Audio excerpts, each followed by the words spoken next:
is. I was going to say yesterday or last time I put the microphone on my little notebook and I just had it on the counter.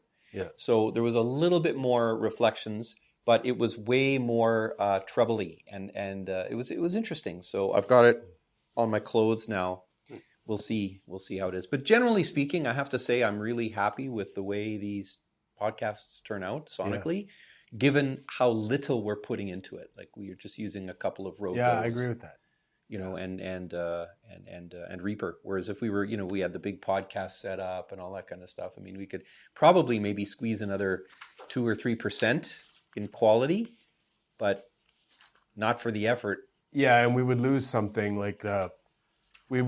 conversationally. I agree. That's a really good point, because then we'd be wearing headphones probably, you know, so that we could probably control the microphones. And yeah, it's just a whole different vibe. And this show is really like, this is a content show. Yeah. This isn't a production. Yeah, show. that's right. Yeah, it's not a show. Yeah, exactly. I did notice in the last episode though, like, because I think this was a result of us not being sure if we were going to post it or not, but there was no introduction to the last show. That's right. We just slammed into it. That's right. Yeah. I kind of liked that. I don't know. I mean, obviously, if you were trying to like promote a show and build an audience, it's not really probably the ideal approach. But yeah, I kind of liked it. Well, one of the things I really like is that they just end really abruptly. Yeah. Okay. Well, okay. See you later. It's like, that's it. Yeah. Okay. Yeah. That's the kind of thing. If somebody falls asleep listening to this, that it wakes them up. Just what was that? Yeah. Yeah. Okay. All right. So, do you have notes? No. Okay. I just what you handed me. I have a ton of notes. I figured you would. That's kind of why I didn't bring anything. So I guess maybe what I'll do is I'll recap for the two of us here, even because it's just been going so fast, I can hardly keep up. Like this is all I did this past week, was work on this. That excites me. Okay. And I was working on my memoir. I was writing, but I mean, in terms of when I'm not doing that, I'm doing this. It didn't excite me that it was in the sense that I thought it was the only thing you were doing. It excites me in the sense that it excites you enough to work on it every day. Yeah. That's awesome. Oh yeah. Yeah, well, I love to build, and this has been a great opportunity for that. So I came up with using the original doc, and we don't want to get too meta here, but there's been a back and forth between ChatGPT and I in terms of me, you know, going like no, but this, and then it coming back and but this, it's okay, you're right about that, but this, and it's sort of a bit of a ping pong match. So where we've come now. Is we've come from an excellent distillation of what we're talking about in these episodes that would be beyond either of us in terms of summarizing. Like that's what ChatGPT excels at. Yeah. And then it's gotten down to a bit of a pivot, a bit of a change of direction from pure idea generation and possibility to, hey, what are we actually building? And so now we're having this on, I guess it'll be July 18th we're talking. Yeah. The distillation of Fritter Hollow version 0.2. And as we both have a software computer background, we kind of understand what that V0.2 is, which is really fun. And what it's done is I've taken that second last round from ChatGPT and I boiled it down to a mission, vision, values, mandate statement, and then a kind of a really, a really loose business plan in terms of there's 6 points moving forward, and I guess I wouldn't mind discussing that. But before we do, I guess what I wanted to say was this is kind of a bit of a pivot from where we were. I'd like to talk about that, number one. And so we'll talk about the pivot. I'm not entirely sure what you mean with that, but that's okay. Well, it's like when we first started talking about this, the idea was Fritter Hollow was going to be it was community, it was ideas, it was promotion of other people's ideas. Like it was quite ethereal. Yeah. Okay. And then now where we are, it seems to be that it's quite a bit boiled down now. It's distilled. Okay. And so I wanted to talk about that. I wouldn't call that a pivot. I would use, like you said, it's more focused. Sure. Yeah. But the thing that I wanted to say with a full stop is if it's ideas that we're trading in, what were we going to do with all of them? And now, before you answer, I had a buddy a long time ago that did nothing but come up with ideas, inventions. Right. And he spent a small fortune on a patent lawyer, constantly getting technical drawings, patenting this. Oh, you got rejected because of that. Okay, maybe I can do it. So that was his whole life, was inventing these things. Yeah. And but he never went to manufacturing. He never did anything with them. Not even once? Not even once. And I said to him at a certain point, you've got an amazing catalog of interesting ideas. Like, why don't you publish a book? Yeah. He was so offended by that because his dream was to bring these things to market and have them sell millions or be bought by some large, corporation and him having millions. Like, it was, for him, he was so good at it and so thorough. I've never seen anyone else that thought the way he did. But it was about money. Yeah. So the idea of sharing his ideas, like in a book, like why? Your own vision can get in your fucking way. It really can. I've noticed that with me. Like, sometimes I think I see something I'm interested in becoming something in a particular way, and it can narrow my focus to where, like, I'm not seeing other possibilities that could have been better or more likely to be successful. Okay, fair enough. Yeah, that happens to me all the time. Even when, like, the shift we talked about last week, when I was like, okay, I'm going to put the songs more in the background and focus more on that. Like, it was almost painful because for so long I wanted to be seen as like a songwriter type. Yeah. And well, we were off mic. We were mentioning the sunk costs fallacy. Are you affected by sunk costs? No, I think I'm like you. I think I do recognize it as a fallacy. So no, I can get away from that. I just think that, like, just because it's a fallacy doesn't mean it doesn't matter at all, though. Like, it can be a consideration, right? So, no, I have the reverse of that problem. I'm more concerned about time at this point. Yeah. Like, than previous. So, like, whatever effort I put into something previous, well, if it's not what I want to spend what time I have left doing, then fuck it. Yeah, and I wish I had that 30 years ago. Yeah, me too. Yeah. Yeah. I mean, I would have had a different life path, but that's the biggest problem with being young. You feel like time is infinite. That's right. It's just not the case. That's right. Yeah. Like, you would have been better off to realize you were immortal at 18. That's right. Yeah. Exactly. Yeah. Exactly. Okay, because one of the things that even ChatGPT has commented on for you is your incredible. You're very prolific at coming up with ideas. Like, you come up with more ideas than could be executed on. Well, I know. That's what's paralyzed me my whole fucking life. Okay, so we can return to that. But I guess in terms of Fritter Hollow, like, did you have any kind of a clue what you would do with all of the ideas? Because we were going to bring in people. Yeah. And then we were going to try and mine ideas out of them. Like, I guess what I'm trying to understand is, was it volume you were looking for? Was it volume so that you could sift through them and find the quality in the volume, like panning for gold, right? Or was it you were looking for the best idea, and you were just going all out in terms of, like, it didn't matter where it came from. You were looking for the best idea. Yeah, I wanted to cast the widest net I could and drag things in and sift through looking for the perfect combination of what interests me and what's not commonly done. That was kind of in the back of my mind what I thought I was doing with that. And as far as getting guests go, it just turned out to be more work than it was worth. Like, we didn't even do it for that long, but the little bit of time I spent looking for guests, it was mostly spinning my wheels. Right, talking to people that never seemed like they were going to quite come through. Yeah, and like coordinating schedules, and it just seemed like too much time spent not talking to people. Yeah. And that's what ultimately put me off. Yeah. Well, I know one of the things you mentioned in an earlier episode was that you would like to achieve a certain level of cachet social capital, whatever word you want to use, so that people would return your calls. I really, really like that. And I really want to stay focused on that in a certain way. Okay, well, that's very interesting because that might be more important to me than just about anything, actually. Okay. Well, let's. It's impossible to get things done when other movers and shakers, for lack of a better term, won't return your calls. Yep. Well, and I mean, increasingly so. Mm-hmm. Yeah. Like that's not going to change. Yeah.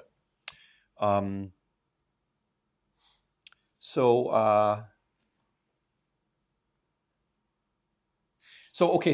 when I was asking the questions that I was asking in the earlier episodes about what is this? Can you describe it? What are we building here? And all that kind of stuff. I think that's what I was. That's the place I was coming from. Was I just didn't understand what we were going to do with all the output we were going to generate. You know what I mean? It's like that classic 70s and 80s furniture company commercial, right? We left the sofa machine on all night. We've got all these extra sofas. We got to get rid of them. Come on down, folks. The sofa machine. And so we left the idea machine on, and we've got all these ideas now. We don't know what to do with them. Yeah. So so that's kind of a bit of a pin in that, a bit of a map. A compass point, as they call it. So what I wanted to do from there then was to say that what we've sort of funneled ourselves into then, I think is a really worthwhile and very doable kind of a business plan for what I think was the low-hanging fruit. Right. And that was the stories. The means is podcast at the moment. Yeah. And then working through the other things. So we had our mission, vision, values, mandate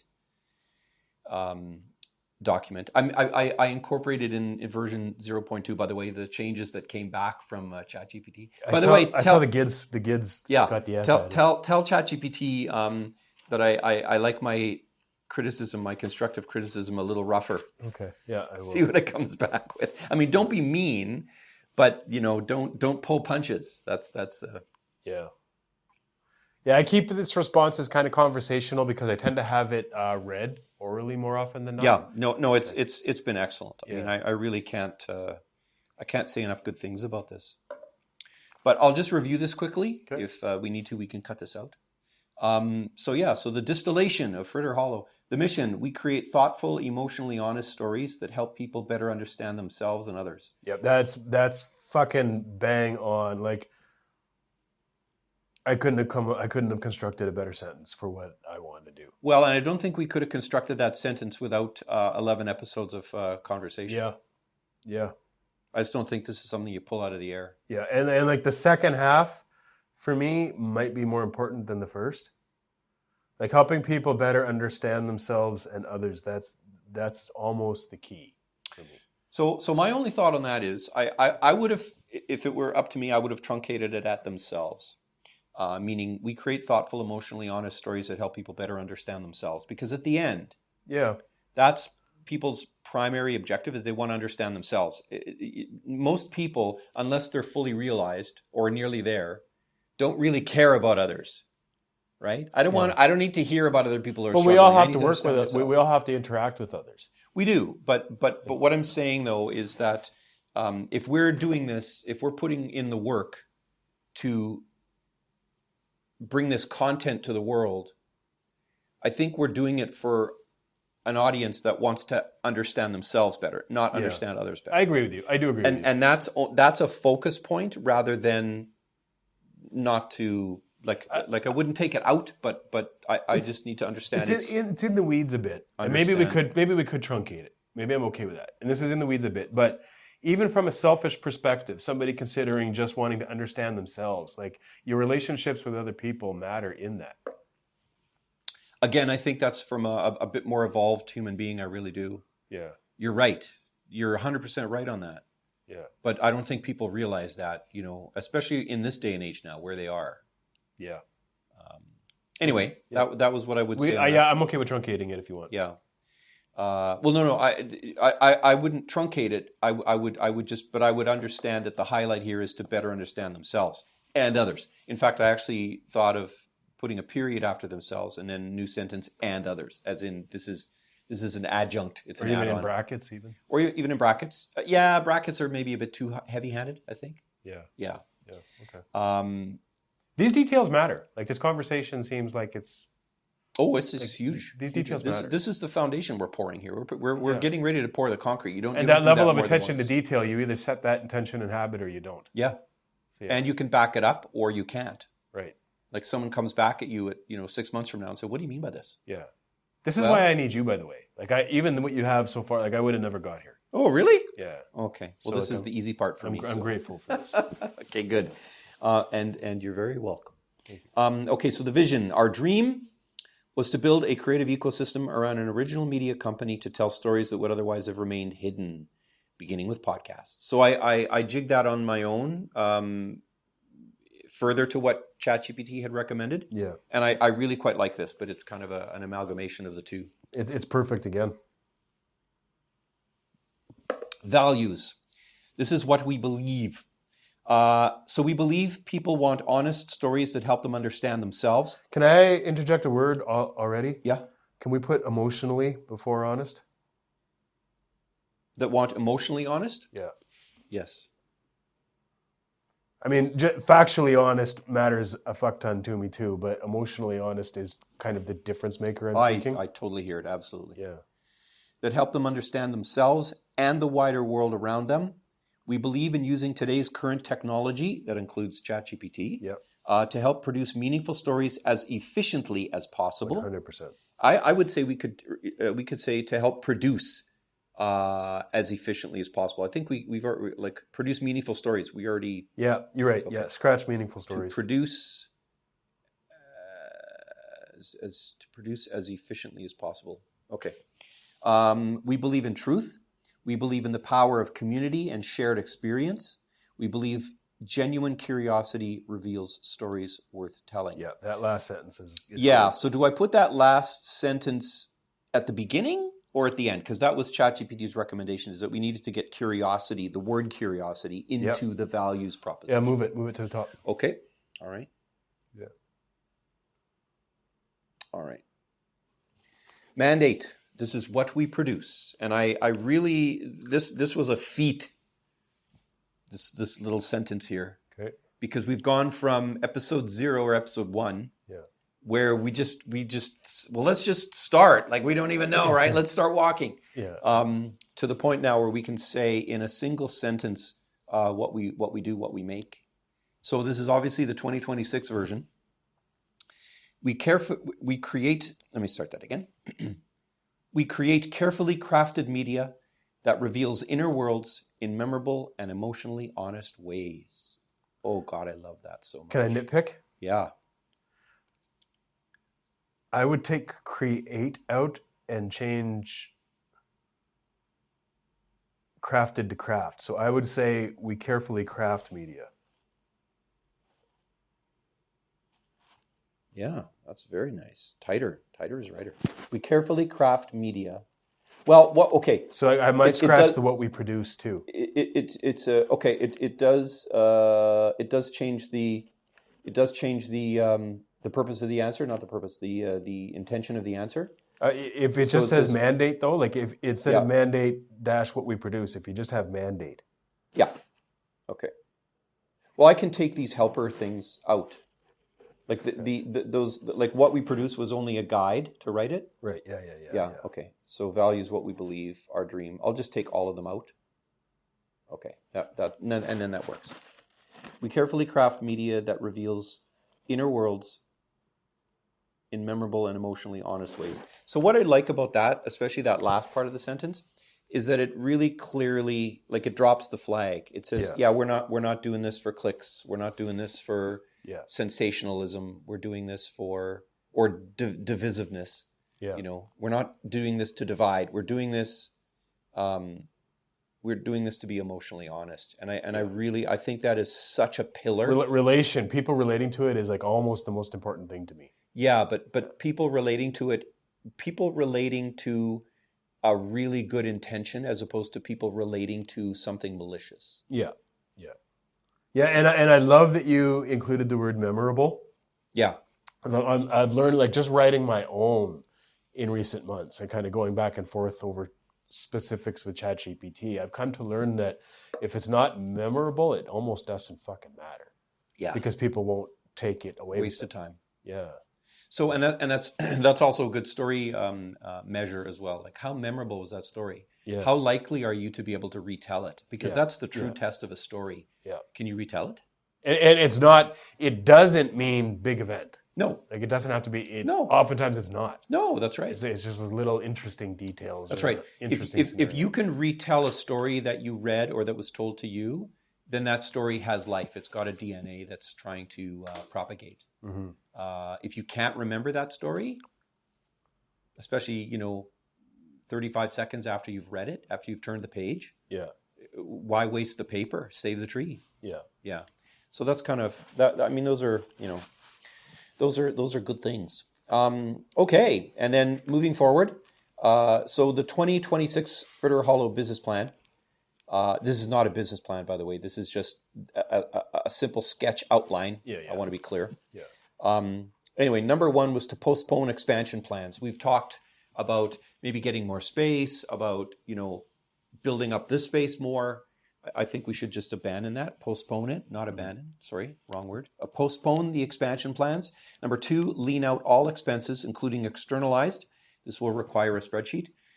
So what I mean by externalized is the stuff that we're paying for that we're not billing back to Fritter Hollow. I think it's time now that we've narrowed this down to a specific scope, we need to look at it and say, okay, well, what would this cost if we had to pay for everything? This is going to get tricky. Yes. Because some of what we've been utilizing, and I mean this mostly in terms of this space, is a business expense to another business. Yes. And that's what we need to look at now. Yeah. And we need to be ruthless. Okay. Continue recording Fritter Hollow podcast, but pivot from ideation to creation. Yeah, 100%. Okay. Reposition the podcast. I won't name it yet. I think we can say GIDS. We just won't say what that means or what it's about. Reposition GIDS to season 1 of Inner Worlds. And can we talk about that? Yeah, and I think that is just so beautifully repurposed. Yes, let's we can come back to this if you don't want to get into it right now. Yeah, no, get into it now. Inner Worlds. Yeah. I really think I favor unprotected stories over Inner Worlds.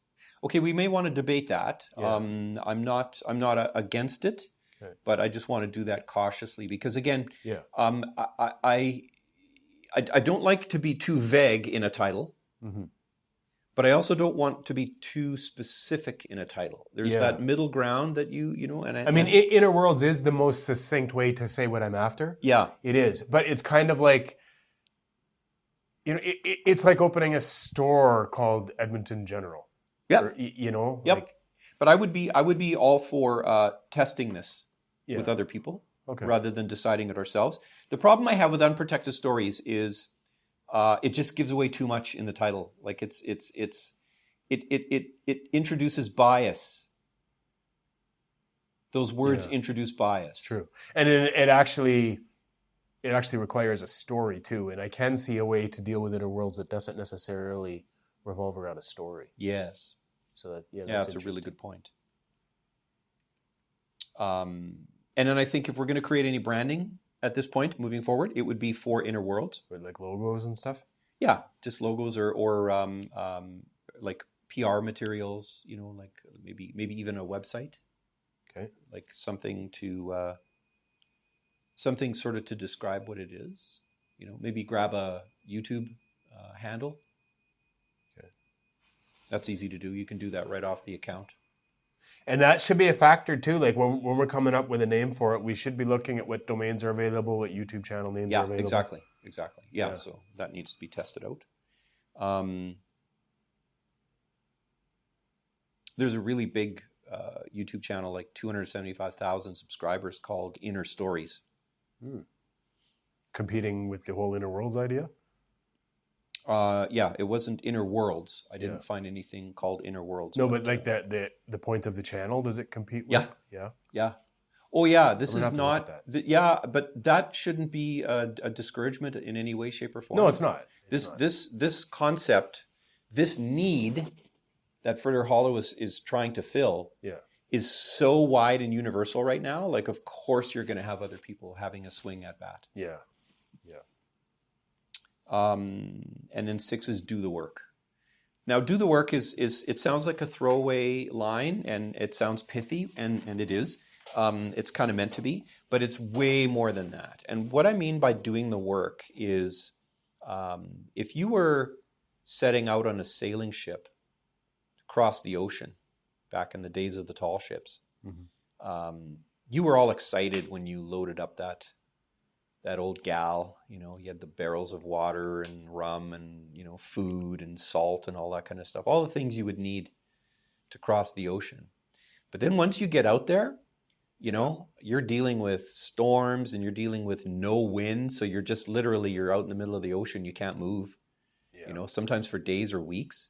It was that long, hard grind that meant you made it or you didn't. Yeah, I'm already with you on that. Like there's a separation between loving the idea of something and being stuck in the trenches day after day and putting the consistency in. Yes, and this harkens back to the earlier episode when we talked about where does your dopamine come from. Yeah. And we're going to, very shortly, we're going to leave the harbor. We're going to be entering a no dopamine zone where just working on GIDs or just doing sort of the mundane stuff for Fritter Hollow is not fun, not sexy. It's not jazzy. I don't know. I challenge that a little bit. Like everything, I try to work on some writing tasks oriented around GIDs every day. Some days I don't get there, but the vast majority I do. And I do get the dopamine hit, but not until the end. Not until the end of the day. When I look back and I'm like, another day where I actually got some work done. Yeah. I do get a little bit there. Sure. But I mean, you can probably get a bit of a dopamine hit by scrubbing the poop deck. Yeah. Or sewing up a sail. Yeah. You know what I mean? Like that can give you a little bit of a sense of accomplishment. But that's not what I mean. I don't mean in terms of dopamine. I mean, it's not fresh and new all the time. That's true. It's going to be, we're on that thing, for the next year, probably till the end of 2027. Well, I mean, like November 7, 2027 is what I'm hoping is the release date. Yeah. And so let's actually, like I think I mentioned last episode, November 7, 2027. Which is your birthday, if I'm not mistaken. It's correct. That's correct. Yeah. But that's also when you have an end date, it's much easier to back time everything, right? Yeah, we need to have this done by X. Need this done by X so that we can have this ready for November 7, 2027. Yeah. So that's, I think, a very healthy thing. Okay. So do the work. And and then something that ChatGPT suggested we add in, and I thought, yeah, sure, why not, was kind of a bit of a summary statement. Everything we create should lead naturally to something else. I like that generally. And it said podcast leads to essay, leads to interview, leads to book, leads to documentary, leads to live event, leads to the next project. I thought, that I like. The first couple steps, I'm not sure I understand. Walk me through this. So the first thing we have in this list is podcast. What exactly does that mean? Does that mean we've already created an episode? Yeah.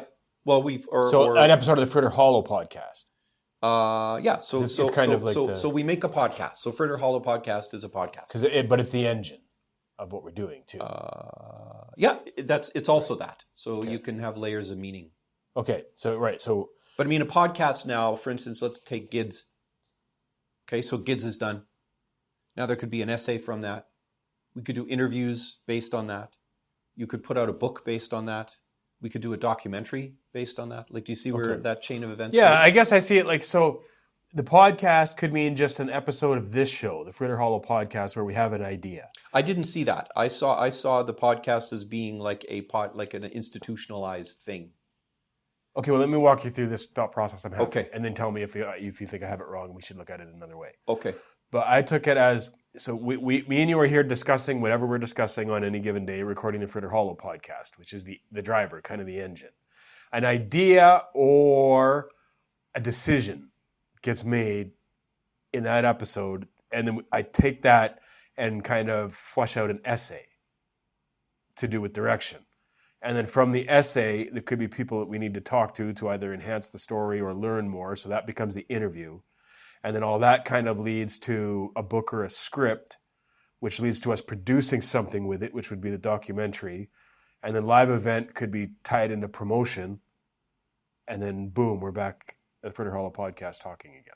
That's kind of the cycle the way I see it. I don't think we have time to be that granular. That's really, really fractal, I think. I don't think ChatGPT meant this in a fractal way. I could be wrong. But I think that... Well, we're going to ask because it's going to get this transcript. And hopefully it's going to pull no punches. But I think when I asked you at the beginning, if it's ideas, then what do we do with all of them? Yeah. Like I think if every episode we come up with an idea, then that requires an essay, an interview, a book, a documentary, live event. Well, that's why I corrected myself. It's not just ideas. Yeah. Like we out of the last episode we recorded, I walked away from that thinking, well, we should develop a business plan. Yeah. And that's kind of what we did. Yeah, but right? we're not going to do this an essay step. Like that's really what this is. No, I don't see it that way. No? I mean, what would be the interview? I mean, yeah, sure, you can reinterpret those words in ways that they were not meant to be, and it can work. The interview would have been ChatGPT. Like suggests. See, I would rather go closer to the meaning of the words themselves. Like I would say, if you've finished GIDS, we've got a full podcast, a full series podcast. I mean, but then the next step doesn't make any sense to me because the podcast itself is a series of essays. Well, yes, it is. But the thing is what other form can it take? Now it can take the form of essays, right? I mean, if we're looking at promoting it, right? If we're looking at getting it spread, you could do a series of articles. Those articles and the podcast could become interviews. And those interviews could be an interview of you. Right. You could end up on CBC, right? Okay. Talking about the podcast, talking about the concepts in the podcast, talking about your personal story. That could lead to, let's distill all of this information now and put out a book. Yeah, okay, I see exactly where you're going. Okay. Now. Okay, well, ChatGPT, when you analyze this, go over my take on this and Dan's take and let me know what you meant. I am starting to think it meant what you're saying. Okay. I'm coming around to your interpretation on this, but I want ChatGPT's input anyway. Okay. Yeah. So that's what I had for version 0.2 of the distillation of Fritter Hollow. So if I can just kind of now say, this is just my own personal thoughts. This is really, really good. Yeah. Not what I've put into it, but the general concept itself. Yeah. What you've brought to the table. This is really, really good stuff. Like I can see people signing up for this. I could see people volunteering to help with this, once it gets rolling. I think it's really important that we make that initial sea voyage by ourselves and get GIDS finished to the highest quality that we can. Like we there's no compromises. We will not, if any one of us says that's good enough, you get a slap on the chops. You know what I mean? Like, no. Let's redo it. Do it again. All right, this is up to standards. And what do we use as a standard? I mean, there's hundreds of standards out there. Yeah. I agree. There's 1,000 reasons that we need a season. Yeah. But then once that's done, then you've actually got an artifact that can use to promote the concept of Fritter Hollow, right? Rather than, hey, we're a couple of guys, we got this idea. I mean, there's millions of people right now, 2026, trying to do the same thing, trying to get the same attention. Yeah. And it just becomes so blunt after a while. It's like, nobody's going to come up and show and write you a blank check. Yeah. No one's going to write you any kind of check until you do. And that's one of the things that I think, and I don't know if I wrote it down.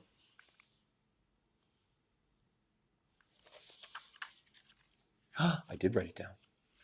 So there's 2 quotes that I wrote from the last, when would this have been now? This would have been the Fritter Hollow Provisional Business Model Summary by Dan, the one that we fed into ChatGPT, and it came back with a rebuttal.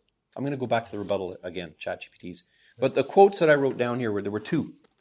One is a quote from the movie Brother, Sun, Sister, Moon, which very, very weird, rare little movie, and it was about the life of Saint Francis of Assisi. Okay. Yeah.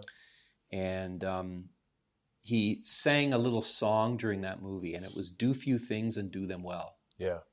Yeah. Steve Jobs was a fan of that. Yeah. And then the other thing I wrote down here is, don't tell me what you do. Show me what you've done. Yeah. Mic drop. Yeah, right? I would love to be in that spot. Yeah, well, we're heading there. Yeah. We've plotted the course now. That's exactly where we're headed. Don't tell me what you do. I mean, and that is how you get people to return your fucking phone calls too. Amen. Amen. Amen on that. Yep. Yeah, that's one of the biggest realizations I think I've had in life is like, it really is about doing it. It really, the doers are the ones that win.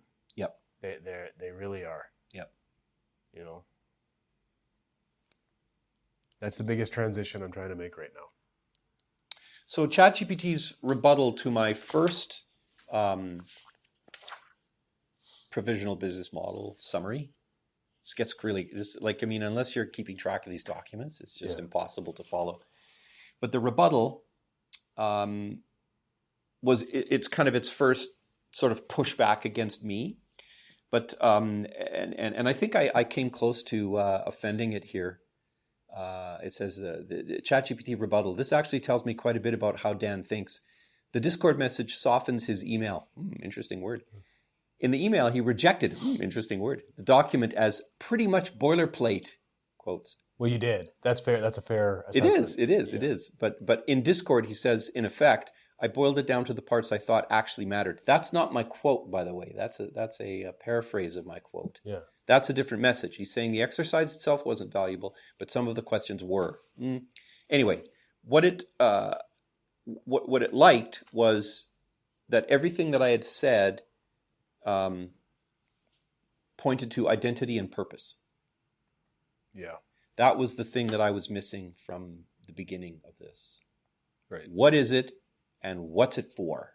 Yeah. And I think we're there now. Like, here we are in episode 12. I think we've nailed that, like 100%.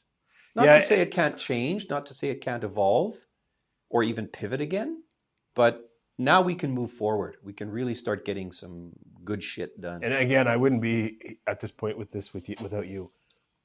You're good at this. You're good at, like, I do feel like I chucked the concepts out in a roundabout way. I do feel like I did that, but I wouldn't have distilled it without you.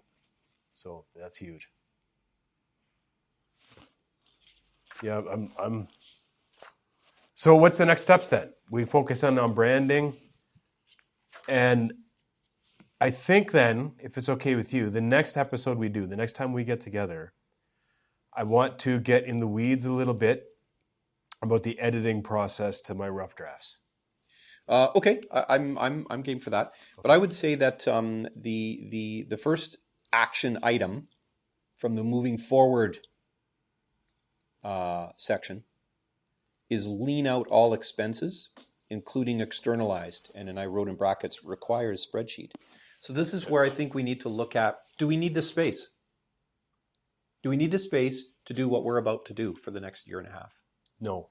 There we go. I don't think we do. So therefore, after that decision then, what's next is we need to divest ourselves of the space. Yeah, I'm with you on that. But there's 2 caveats. And I'm not sure to what degree the second one matters, but the first one matters. The first one is I don't want to lose any of this stuff. Yeah, that's not a fucking drop of it. It's too potentially useful in the future. Yeah, I agree. But we've both gone through phases where we're leaning or shedding things that we fucking need later. multiple times for me. Yeah, and I don't want to go through that again. So Yeah. that is the unavoidable problem. Yeah. And the other one that matters to a degree is I do come here often to rehearse my songs. I realize that I have downgraded the importance of that somewhat, but I don't want to give it up. But you're right. That's not a Fritter Hollow activity. Right. And if we separate that, and again, I guess what I'm trying to do, I'm not diametrically opposed to externalized costs, but I really hate them. Like as part of my ideology, I hate externalized costs because it's dishonest. Yeah. It's like, how did you make that thing? Oh, well, we did this and this and this. Oh, but you didn't tell me you used your uncle's, boat. I mean, I'm being silly. Yeah, I don't know. I could argue back on that. How so? In some ways, I'm a by all means necessary guy.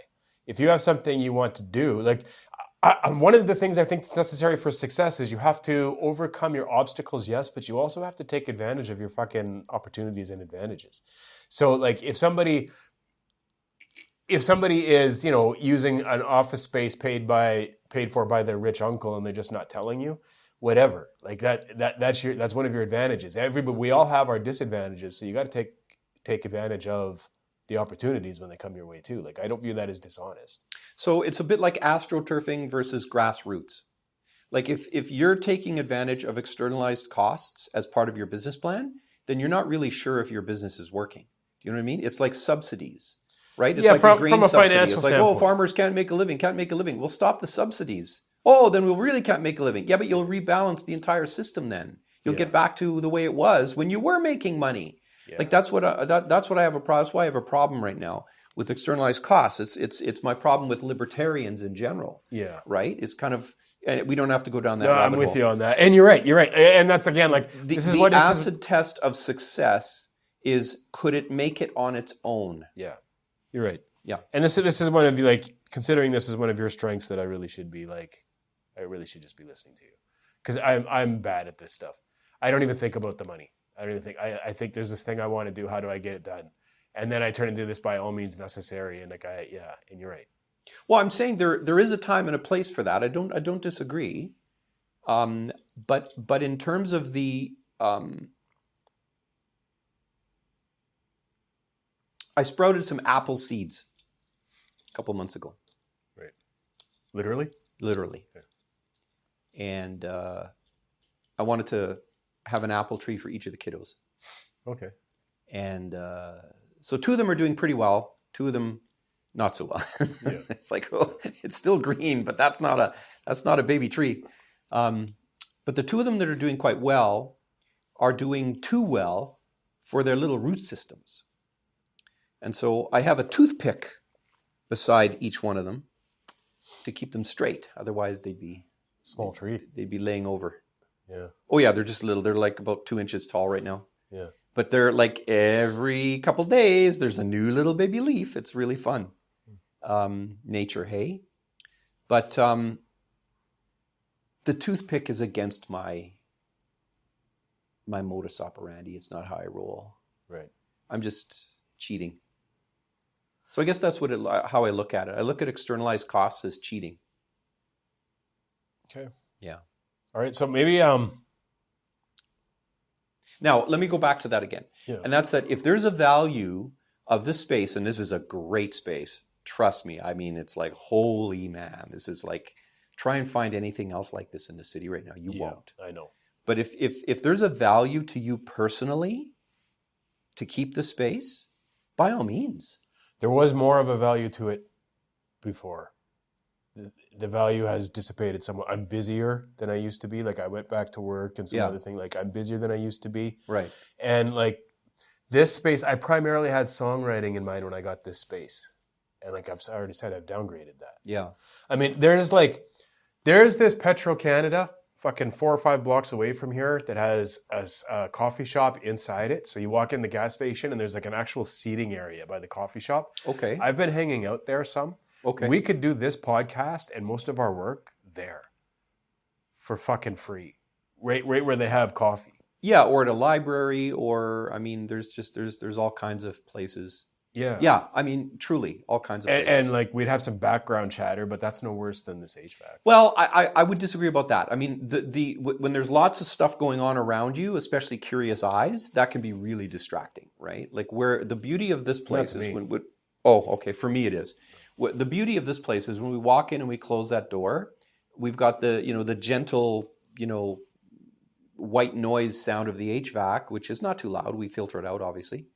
And that's it. Like there's nothing interrupts us. Like we talk. Yeah, It's like we're that's in a vacuum, in a bubble. That's true. Yeah. But I mean, I would worry about that. But, I'm a social guy though. Yeah, I'm not. With an interest in networking. So like, I don't even mind doing this in fucking public, to be honest. Yeah. I mean, yeah. If that's the best we can do, sure. Yeah. But I mean, I'm all. If we could figure out what to do with all this gear, I'm all for getting out of this space if it saves money, because that money could go to something else. Agreed. And that's the only reason I'm suggesting it is because it's a misallocation of resources. That's all I'm saying. Is if we really don't need this, Yeah. or won't need it down the road, because again, we've often talked about it would be a perfect place to record, except for the HVAC, which can't be turned off. And if the HVAC didn't exist, I'm confident they would want more money for the space. Yeah, I'm confident that we got the rate we did because of the HVAC. Yeah. And I mean, it's just such a perfect size space, and the location is good enough. I mean, I'm not driving to St. Albert. Yeah, it's 5 minutes from my house. Yeah, so for me, well, it's great. It's 15 to 25 depending on traffic. Yeah, from my place. By the way, Grote Road was shut down. Flooding? Shut down by police from really? From 107 Avenue to the River Valley Road. Wow, I wonder why. I don't know what's going on. Yeah.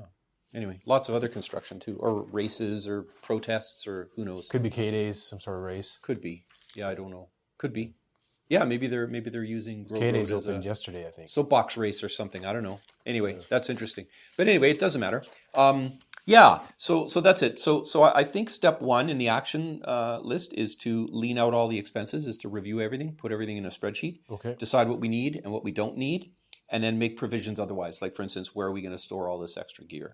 Okay, so I want to turn this into a concrete step that I can do this week. So do you want me to start listing everything that costs money to do with this so far? Yeah, absolutely. That would be a great start. Get Start it a on spreadsheet. a spreadsheet in Google Docs or something that I can share? Yeah. Okay. Yeah, 100%. So next week we'll talk about that. I will do that this week, so we'll talk about that next week. Yep. And the big item is definitely going to be, what are we going to do with this stuff? That's going to be the big Yeah, we need to solve that problem. Yeah. And then I do want to get into the weeds a little bit of, I want to start setting up the editing procedure for kids.